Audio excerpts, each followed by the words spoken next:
change pas une formule qui gagne, comme on dit, et en cette 9e saison des Technos, il n'y a pas de raison de laisser tomber l'idée du bonus, puisqu'on a toujours des trucs à dire en plus, et on le fait dans le bonus en 15 minutes maximum. C'est vraiment le truc calibré pour que on ne prenne pas trop de votre temps, et que vous ayez encore le temps d'écouter d'autres podcasts, et de lire des informations, et de faire peut-être autre chose que d'écouter des podcasts et lire des informations, par exemple vivre.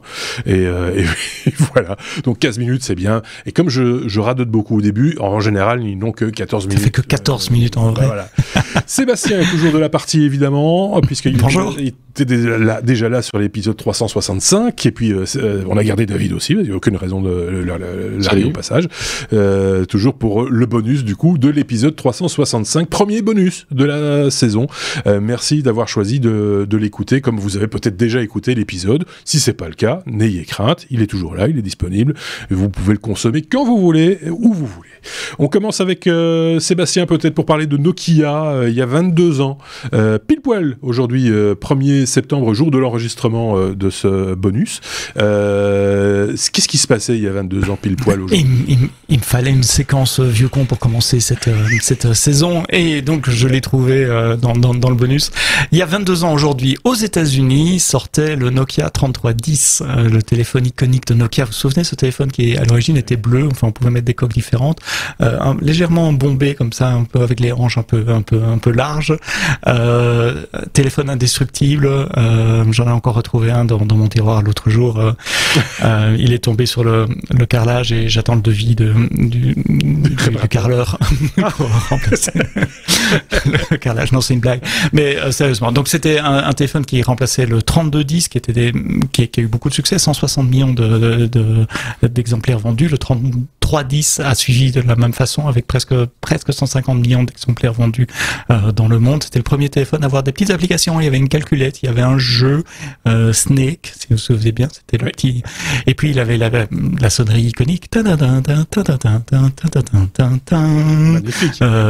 Nokia. Ce téléphone est passé dans l'histoire. Oui, je peux pas vous mettre le son original, alors j'ai décidé de le chanter. Ce téléphone est passé dans l'histoire. On le retrouve dans plein de mèmes internet, de films, de séries, etc. C'était il y a 22 ans, et quel chemin parcouru sur les smartphones. À l'époque, tout se manipulait avec un seul doigt. On pouvait faire des chats SMS, juste avec le pouce et les 9 lettres du clavier, avec ABC sur le 1. Il suffisait d'appuyer. Je dis ça pour les plus jeunes qui nous écoutent. On appuyait une fois, ça faisait A, 2 fois, ça faisait B, 3 fois, ça faisait C. Et croyez-moi, on pouvait taper quasiment aussi vite que sur un écran tactile. J'en ai vu. Ouais. Moi, j'y suis jamais arrivé parce que j'ai qu'un. Enfin voilà. T'as qu'un pouce. Non, mais moi, le côté psychomoteur, et voilà, je suis. Mais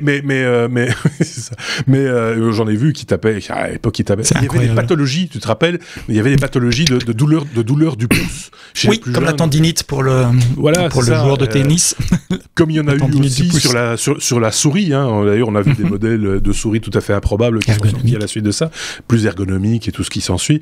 On a dépassé ça. Hein. Maintenant, on sait qu'on se transforme de toute façon, et que mais c'est bien d'en reparler quand même, parce que 22 ans, je pense aux gens qui ont 22 ans aujourd'hui, tu vois, qui se disent mais qu'est-ce que c'est, de quoi ils parlent? De quoi ils parlent? Allez voir la vidéo pour que vous tapez sur Google Nokia 3310 pour voir ce que c'est. Voilà le lien. Téléphone de 2000. Le lien que tu nous as mis, c'est un post sur Twitter, hein, parce que la presse technologique, évidemment, n'hésite pas souvent à ramener comme ça des éléments du passé. Et les journalistes technologiques les plus anciens, un peu comme nous, on rebondit dessus très, très volontiers. On parle d'autre chose, peut-être, ou alors ça fait un truc à rajouter, non, c'est bon, ok. Non, c'est bon. David, on parle de Sony cette fois. La PlayStation 5, mais une PlayStation 5 assez chère. Assez. Plus cher. Voilà. Plus cher. Donc aujourd'hui, le marché des GPU, parce que bon, ça a un rapport direct avec les consoles de jeux, n'est plus ce qui a été. Donc les GPU sont en train de chuter de prix. Les fabricants essayent de de se débarrasser de leur stock. Donc, que ce soit chez AMD, Nvidia, les prix sont à la baisse, les nouvelles cartes vont sortir. Ils ont voulu supprimer leur commande chez TSMC qui leur a dit non, vous avez prépayé, vous allez produire. Et donc, voilà, les prix diminuent partout. Les prix du matériel informatique diminuent parce qu'il y a maintenant une offre qui est supérieure à la demande, sauf Sony qui a décidé d'augmenter le prix de sa PlayStation 5 partout dans le monde, sauf aux États-Unis. Donc aux États-Unis, elle ne changera pas de prix, mais ailleurs, elle va monter jusqu'à 20%, dont l'Europe. Alors la raison, c'est en raison de l'environnement économique actuel et de l'inflation, nous devons augmenter les prix. Ouais. Et donc, il y a beaucoup de gens qui poussent un coup de gueule en disant que Sony est en train de se foutre du monde. Ils n'ont aucune empathie pour les joueurs, dont certains ont attendu 2 ans pour s'acheter une PlayStation 5. Il y en avait nulle part de disponible. Maintenant que les prix sont à la baisse, ils augmentent les prix. Ce sont les seuls à le faire, mais pas sur le marché américain, ce qui n'a pas de logique non plus. Non. Donc voilà, c'est thumbs down pour Sony.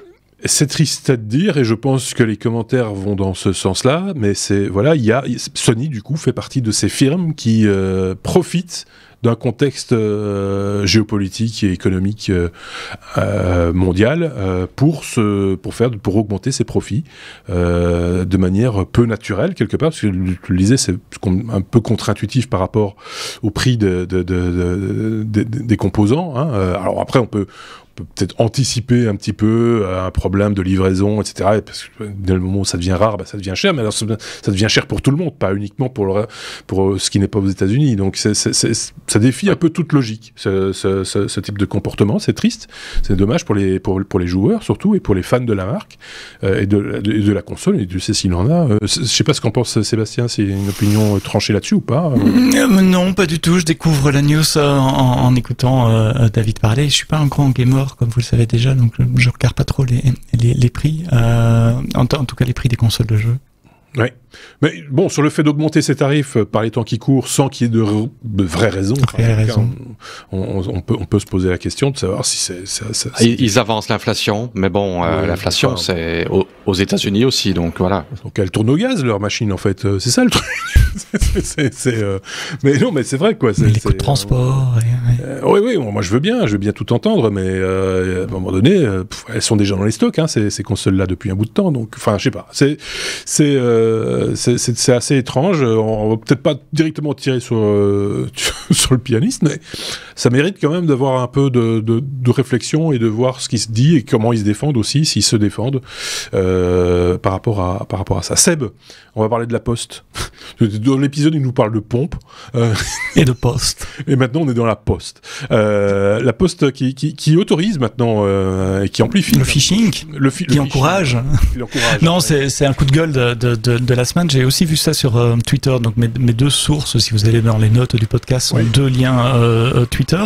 Qu'est-ce qui se passe? Le site de la Poste en France, le site officiel, laposte.fr, a une URL, donc un slash quelque chose, je ne vais pas vous dire lequel, vous aurez qu'à chercher vous-même, qui permet de rediriger vers n'importe quel autre site web. Donc vous pouvez faire une URL qui s'appelle laposte.fr avec HTTPS et tout, slash quelque chose, slash l'adresse de votre site web.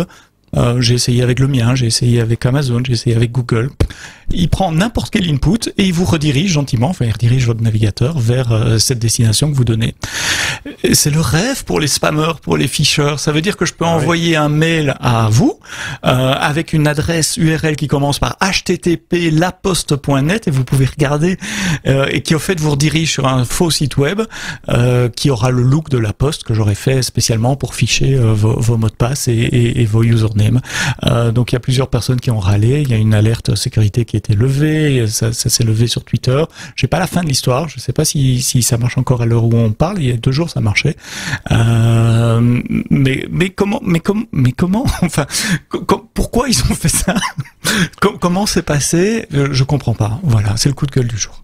Mais je pense que ce type de décision un peu marketing, hein, c'est d'abord du marketing, qui sont prises justement par des gens de marketing, qui pensent avoir tous les tenants et les aboutissants d'une idée qu'ils considèrent être bonne à la base, et sur le papier, pareil, si tu exclus toute la problématique du phishing, etc., ça reste une bonne idée de faciliter, enfin, tu vois, où ça porte la marque. Ouais, peut-être la redirection en interne entre différentes marques, différents sites web chez eux, pour pouvoir rediriger. Ouais. Mais voilà, c'est un peu, c'est une espèce de, j'y mets là aussi une grosse paire de guillemets, de gamification de la marque, machin, enfin bref, pourquoi pas, mais de nouveau par des gens qui n'ont pas toutes les compétences ou qui sont mal encadrés, mal entourés, mal documentés, mal tout. Je sais plus dans quel contexte c'était. Je me rappelle, il y a pas tellement longtemps de ça, une grande surface qui avait cru bon. Non, c'est plus récent que ça. J'ai un exemple plus récent qui me vient à l'esprit. Une société qui dit je vais faire des pailles pour boire dans les berlingots de boissons, des pailles en papier.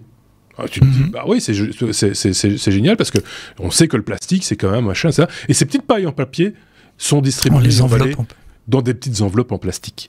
Ce qui est complètement... J'ai vu ça cette semaine aussi. Voilà. Ouais. Donc ça part d'un bon sentiment, d'une bonne idée, mais dans la réalisation derrière, tu te dis mais attendez, vous êtes fous quoi. Et l'autre exemple qui m'était venu en tête, c'était aussi dans la grande distribution, ils proposaient des petits cadeaux pour les enfants à la caisse qui étaient qui étaient des petits bouts de plastique, et on leur a dit mais c'est quand même pas sérieux cette histoire de petits bouts de plastique. Vous offrez du plastique aux gens, et là aussi ils ont dit ah oui c'est vrai que c'est peut-être un petit peu dangereux. Ils avaient pas tout compris, c'est peut-être un peu dangereux, et ils l'ont mis dans une petite enveloppe en plastique. Enfin voilà, c'est des trucs comme ça. Quand tu es déconnecté de la réalité des choses, t'es déconnecté quoi. Il n'y a pas de reconnexion possible à un moment donné. On va terminer, il nous reste 3 minutes pour parler crypto. David, 7,2 millions de dollars remboursés par erreur. Voilà, donc c'est la plateforme d'échange crypto.com qui a accidentellement donc remboursé un client australien. En fait, c'était $100 canadiens, australiens. Désolé. Oui. $100 australiens, ce qui est l'équivalent de $68 ou 68 €. Au lieu de ça, ils ont fait une erreur. Ils lui ont envoyé 10,5 millions de dollars, c'est-à-dire 7,2 millions de dollars australiens, donc 7,2 millions de dollars américains. En fait, l'employé qui a fait le remboursement a fait une erreur, c'est qu'il a tapé un numéro de compte dans l'espace où il fallait mettre le montant. Okay. Et ils s'en sont rendus compte 7 mois après. Donc l'erreur a été faite en mai 2021, et en fin d'année, en décembre, ils ont fait un audit et ils se sont rendus compte il y a eu un petit souci ici, il y a quelque chose qui a mal été. Et alors la personne derrière qui a reçu cet argent-là n'a rien dit, et il a sorti l'argent et il a acheté une maison pour quasiment $1 million à sa sœur. Évidemment, l'échange crypto a été au tribunal, ils ont gagné, ils ont réussi à bloquer ce qui restait d'argent. Il a reçu un ordre du juge de devoir vendre la maison pour rembourser l'échange de crypto, mais il doit également rembourser les intérêts en plus. Donc, quand on reçoit de l'argent sur son compte en banque par erreur, une grosse somme, surtout, ne pas l'utiliser, sinon tôt ou tard on se fait tomber dessus. Tu fais bien de dire qu'en plus il a dû rembourser les intérêts, s'il a eu des intérêts, hein, parce que moi ce que j'aurais fait, très honnêtement, j'aurais peut-être pas placé. Je l'aurais placé, parce que en me disant, si on me demande de rembourser, je rembourse, au moins j'aurais pris les intérêts quelque part. Mais sauf s'il l'a placé en crypto.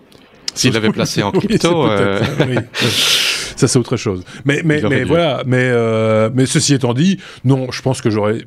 Moi, enfin, je sais pas ce que vous en pensez. Si je trouve avec une somme pareille sur mon compte, je contacte les personnes. Et s'ils sont un peu honnêtes et qu'ils acceptent leur erreur, ils te donneront un petit cadeau. Peut-être pas en millions, mais voilà. Je sais pas. Moi, je pense que. Enfin, je sais pas. Je suis comme ça. C'est peut-être bête, mais voilà. Qu'auriez-vous fait, vous, si vous aviez eu 7,2 millions de dollars ou d'euros sur votre compte en banque? Est-ce que vous auriez remboursé la somme signalée à la personne qui vous l'a versée indûment? Vous nous dites ça dans les commentaires, voir si on a des auditeurs honnêtes ou pas, on verra. Merci en tout cas à tous les deux, David, Sébastien, pour ce premier bonus de la saison 9 des Technos.